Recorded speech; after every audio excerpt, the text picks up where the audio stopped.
여러분 안녕하세요. 한국군사문제연구원의 홍성표입니다. 홍성표의 항공우주전의 세계, 오늘은 러시아 우크라이나 전쟁 마무리 수순에 관해서 살펴보도록 하겠습니다. 러시아 우크라이나 전쟁은 러시아의 불법 침공으로 시작이 됐죠. 2022년 2월 24일 러시아군 19만 5천 명이 우크라이나의 북부, 동부, 남부 세 방면에서 진군을 시작함으로써 전쟁이 시작이 됐습니다. 전쟁 명분은 돈바스 지역의 러시아인들을 보호하기 위한 특수 군사작전이다 라는 명분을 내세우고 푸틴은 진군을 명령했던 것입니다. 러시아 우크라이나 전쟁 아직 종전의 기미는 보이지 않고 있습니다. 양측 모두 실상은 장기간에 걸친 대량 파괴 소모전으로 전쟁 물자 소진 또 전쟁 피로도 누적으로 인해서 종전을 내심으로는 간절히 바라고 있는 그러한 상황이라 하겠습니다. 러우 전쟁은 미국의 트럼프 대통령의 등장으로 새로운 국면을 맞이하고 있습니다.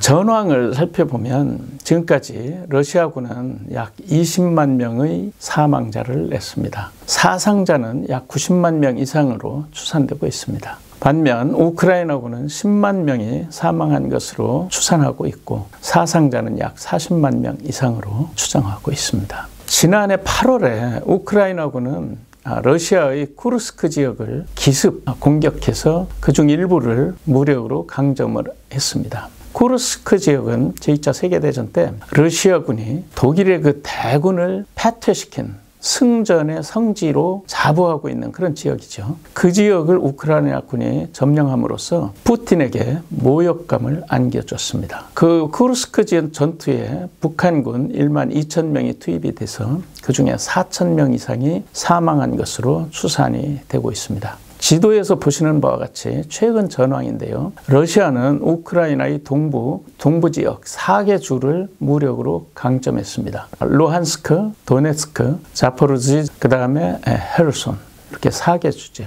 폭은 100km, 길이는 약 1500km 정도. 그 정도 되는 구역입니다. 그것을 러시아는 무력으로 강점을 해서 2014년에 병합시킨 크림반도까지의 육로 벨트를 차지하고자 했던 겁니다. 그것이 푸틴이 처음부터 노렸던 전쟁 목표라고 할 수 있겠습니다. 그것을 위해서 러시아는 90만 명 이상의 사상자를 희생하면서 무모하게 유엔 헌장을 위배하면서 이 전쟁을 일으키고 수행했던 겁니다. 미국의 트럼프 대통령은 대통령에 당선되면 단 하루 만에 러시아 우크라이나 전쟁을 종전시킬 수 있다고 호언장담을 했습니다. 그리고 실제로 당선 직후부터 트럼프 대통령은 키스 켈로그 특사를 임명을 해서 우크라이나와 러시아를 오가면서 종전 협상을 협의하도록 그렇게 했습니다. 협의 과정에서 켈로그 특사는 친우크라이나 성향이 드러났고 러시아는 그를 깊이 인물로 보이콧하게 됐습니다. 그래서 지난 2월 18일 사우디에서 개최됐던 밀러 외교장관 회담에서 켈로그 특사는 회담장에 들어가지 못하고 배제됐습니다. 그 대신 중동 특사인 스티브 위트코프가 배석을 했지요. 트럼프 대통령은 러시아의 요청을 수용해서 3월 15일에 켈로그 특사를 면직을 시켰습니다. 러시아는 우크라이나 영토 20%를 강점한 상태에서 지금 종전을 하기를 바라고 있습니다. 그곳에는 우크라이나 주민 약 350만 명이 아직도 거주 중에 있습니다. 푸틴은 9월 10일까지 우크라이나인들은 그곳을 떠나든가 아니면 러시아로 귀화하라고 최후 통첩을 하고 있습니다. 트럼프 대통령의 종전 협상을 보면 우크라이나와 EU를 종전 협상 테이블에서 배제시킨 채 러시아와 협상을 주도하고 있습니다.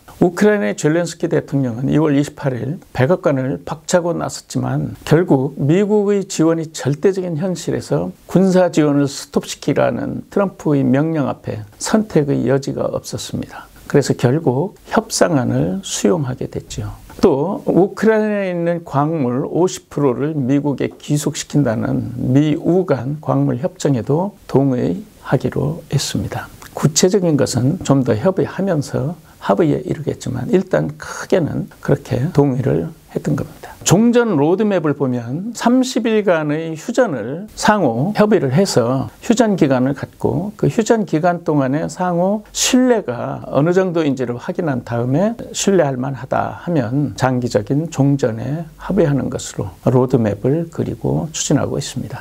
트럼프 대통령의 독자적인, 독선적인 그러한 그 종전 협상 주도에 유럽의 정상들은 난감했습니다. 그래서 3월 6일에 파리에서 긴급 회담을 갖고 우크라이나에 대한 지속적인 지원 그리고 EU의 자체 방위 역량 강화를 위한 특단의 조치를 하자는데 합의를 했습니다. 그렇게 해서 이제 우크라이나가 종전에 동의를 하니까 이제 러시아한테로 공이 넘어간 상황이지 않습니까? 그래서 트럼프 대통령은 러시아에 대한 압박을 강화하고 있습니다. 러시아에 대한 제재를 강화하고 추가 관세를 부과하겠다고 압박을 했습니다. 러시아는 현재 총 21,692건의 제재를 받고 있습니다. 러시아는 기회 있을 때마다 제재를 해제해달라는 요구를 집요하게 하고 있습니다. 협상 중 러시아는 공세를 강화해서 우세한 항공력으로 우크라이나의 수도 키이우를 포함한 도심, 주요 전략 거점들을 폭격하고 있습니다. 그것은 러시아가 종전협상에 소극적으로 임하면서 기회를 틈타서 우크라이나를 공략하면서 유리한 고지를 점유하려고 획책하는 것이죠. 또 푸틴은 3월 5일에 쿠르스크 전선에 있는 수드자를 방문했습니다. 그래서 수드자에 있는 장병들에게 조만간에 쿠르스크를 온전히 탈환할 것을 기대한다고 장병들을 독려하기도 했습니다. 그래서 3월 21일에는 전 국방장관이었던 세르게이 쇼이구, 지금은 국가안보보좌관이죠. 쇼이구가 평양을 방문해서 김정은과 전쟁 지원 및 포로 처리 협의에 관한 것을 협의를 한 것으로 알려졌습니다. 종전을 앞에 두고 유리한 고지를 택하기 위해서 그러한 군사력도 강화하고 종전 협상에 대한 유리한 입장을 가지려고 노력하는 일환이라고 하겠습니다. 젤렌스키 대통령과 EU의 지도자들은 거기에 대응해서 나름대로 대응 조치들을 해나가고 있습니다. 젤렌스키 대통령은 하늘에서의 평화, 바다에서의 평화를 강조하면서 러시아에 대한 압박을 가중하도록 촉구하고 있습니다. 강력한 군사 수단들이 뒷받침되지 않는 종전 협상은 허구이다라고 하면서 보다 실효성 있는 군사적인 조치들이 뒷받침되기를 촉구하고 있죠. 3월 12일에 EU 34개국 국방장관들은 파리에서 회의를 가졌습니다. 그 자리에서 마크롱 대통령은 유럽 국가들이 단합해서 공동으로 대응할 것을 강조했습니다. 한편 푸틴은 젤렌스키 대통령이 우크라이나의 대통령 자격이 없다고 헤이징시키면서 그러한 자와는 협상하지 않는다 하면서 휴전 협상에 소극적으로 임하겠습니다. 그것은 시간을 벌면서 유리한 입장이 도래할 때까지 기다리는 의도라고 하겠습니다. 푸틴이 바라는 종전 조건은 우크라이나가 나토에 가입하는 것을 포기하고 나토의 동진을 차단하며 우크라이나의 국제 안보군 주둔을 반대하고 러시아가 점령한 우크라이나 영토를 러시아 영토로 인정하고 또 궁극적으로는 우크라이나의 친러 정부를 수립하는 것이 목표라고 하겠습니다. 현재 전황은 이들 목표들과는 거리가 있기 때문에 푸틴은 소극적이고 거기에 거드름을 피우면서 적극적으로 임하지 않고 있는 것입니다. 여기서 잠깐 우크라이나 정세를 살펴보면 우크라이나는 1991년 소비에트 체제가 붕괴되면서 극심한 정치적 혼란을 지금까지 겪어오고 있습니다. 1991년에 초대 대통령으로 당선된 레오니드 크랍추크 대통령은 친서방 노선을 택했습니다. 그러고 나서 2대 대통령으로 당선된 레오니드 쿠치만은 친러 정책으로 방향을 180도 바꿨고 국가 모든 기관, 자원들을 급속하게 민영화시키는 작업을 했습니다. 쿠치마 대통령의 당선은 뒤에서 러시아가 공작을 강하게 한 결과라고 보고 있습니다. 그 다음에 이제 3대 대통령 빅토르 유시첸코는 친서방 정책으로 다시 전환을 했죠. 대통령 재임 중에 독극물에 중독이 돼서 얼굴이 형상을 잃었습니다. 러시아의 독극물 공작이라고 서방은 평가하고 있습니다. 그리고 이제 4대 대통령으로 빅토르 야누코비치가 당선이 됐는데 친러 정책으로 다시 바꾼 겁니다. 그는 세바스토폴 항구의 조차 기한이 만료된 것을 연장하는 데 합의를 해줬습니다. 그것은 우크라이나로서는 크리미아 반도와 흑해의 러시아의 그 모항, 근거지를 다시 용인하는 그런 조치인데 우크라이나로서는 엄청난 손실이라고 평가하고 있습니다. 그래서 우크라이나 국민들이 반정부 데모를 하루도 쉬지 않고 수도 키이우에서 거세게 했던 겁니다. 그중에 유로마이단, 그것은 그 반러시아 정서 또 반정부 데모거든요. 그걸로 인해서 우크라이나들은 수천 명, 약 4천 명의 희생자가 났습니다. 유로마이단을 겪으면서 반러 감정은 더 고조됐습니다. 그 다음에 5대 대통령으로 페트로 포로셴코가 당선이 됐는데 포로셴코는 친서방 정책 노선을 택했지만 러시아의 정치 공작을 이기지 못하고 크림반도가 러시아에 병합되는 사태를 겪었습니다. 러시아는 4만 명의 특수군 공작 요원들을 크리미아 반도에 잠입시켜서 3년의 공작 끝에 정부를 전복시키고 다시 재선거에서 친러 정권이 들어서도록 공작을 해서 2014년에 크림반도를 친러 정권으로 했던 겁니다. 그 다음에 이제 현재의 볼로지미르 젤렌스키 대통령이 당선이 됐죠. 친서방 정책으로 다시 바꾸면서 전쟁이 발발했던 겁니다. 그 젤렌스키 대통령은 유럽 연합의 가입 또 나토의 가입을 추진했거든요. 그 러시아로서는 그것은 도저히 묵과할 수 없다고 해서 이 전쟁을 일으키게 됐던 겁니다. 그러니까 보세요. 6명의 대통령이 들어설 때마다 친서방, 친러, 친서방, 친러가 교대로 그게 왔다 갔다 했던 겁니다. 그러니까 우크라이나 정세가 어떻겠습니까? 극도로 혼란했던 것이죠. 거기에 이번 전쟁이 발발하게 됐던 겁니다.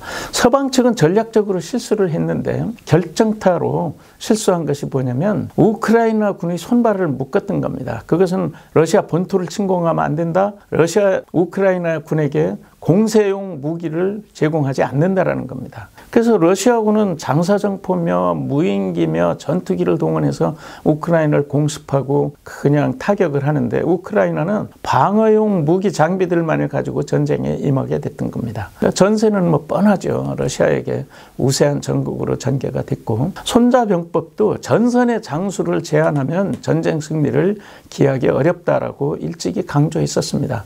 그러한 교훈을 서방 측은 매우 소극적으로 우크라이나를 도우면서 전쟁을 수세에 몰리게 이렇게 했던 겁니다. 서방 측은 처음부터 러시아와 일전불사를 각오하고 우크라이나의 그 공세용 무기 장비들을 전폭 지원해서 푸틴을 제압했어야 이 전쟁에서 승리할 수 있었는데 그러지 못했거든요. 만약에 그랬더라면 어떻게 푸틴이 서방 그 많은 나라들을 상대로 4년간 이 전쟁을 지속할 수 있었겠으며 이 시점에 종전협상을 우롱하기까지 하겠습니까? 그것은 서방 측의 전략적인 실수라고 하겠습니다. 그러면 종전협상의 주안점, 주의점은 무엇인가 살펴보고 마치도록 하겠습니다. 첫째는 푸틴을 신뢰해서는 안 된다는 겁니다. 푸틴은 서방 지도자와는 다릅니다. 서방 지도자들은 그래도 크레딧, 릴라이어빌리티가 있거든요. 신용이 있는 사람들입니다. 반면에 푸틴은 목표 달성을 위해서는 공산당의 전략 전술에 익숙한 사람입니다. 그렇기 때문에 2014년에 크림반도에 특수군을 투입해서 정부를 전복시키고 친러 정부를 수립했으며 그러면 그렇게 했고 이번에 불법 침공으로 러시아 동부 4개주를 병합시켰지 않습니까? 그것은 분명히 유엔헌장 제7장을 정면으로 위반한 전쟁 범죄입니다. 그럼에도 불구하고 푸틴은 적반하장으로 젤렌스키가 오히려 전쟁을 부추긴다고 선동하고 있고 그러한 푸틴을 서방은 각별히 유의하지 않으면 종전협의 과정에서 큰 낭패를 초래할 수 있습니다. 선례가 되는 아이젠하워 대통령의 한국전쟁 때 사례를 살펴볼 필요가 있습니다. 아이젠하워 대통령은 그렇게 공약을 했음에도 불구하고 종전을 이끌어내는 데까지 9개월이 소요됐지 않습니까? 그것은 전쟁 상황이 그렇게 간단하지 않다는 겁니다. 트럼프 대통령은 취임 하루 만에 종전을 시키겠다고 호언장담했지만 우크라이나 전쟁이 그렇게 호락호락하지 않습니다. 그래서 트럼프 보관대로 신속하게 이루어지지는 않을 것으로 전망하고 있습니다. 물론 졸속 종전 합의는 금물이죠. 그렇기 때문에 시간에 쫓기지 말고 근원적인 쟁점들을 해소할 수 있도록 인내심을 가지고 종전 협상을 이끌어가야 할 것입니다. 이상 우크라이나 전쟁 마무리 수순에 관해서 살펴봤습니다. 여러분 감사합니다.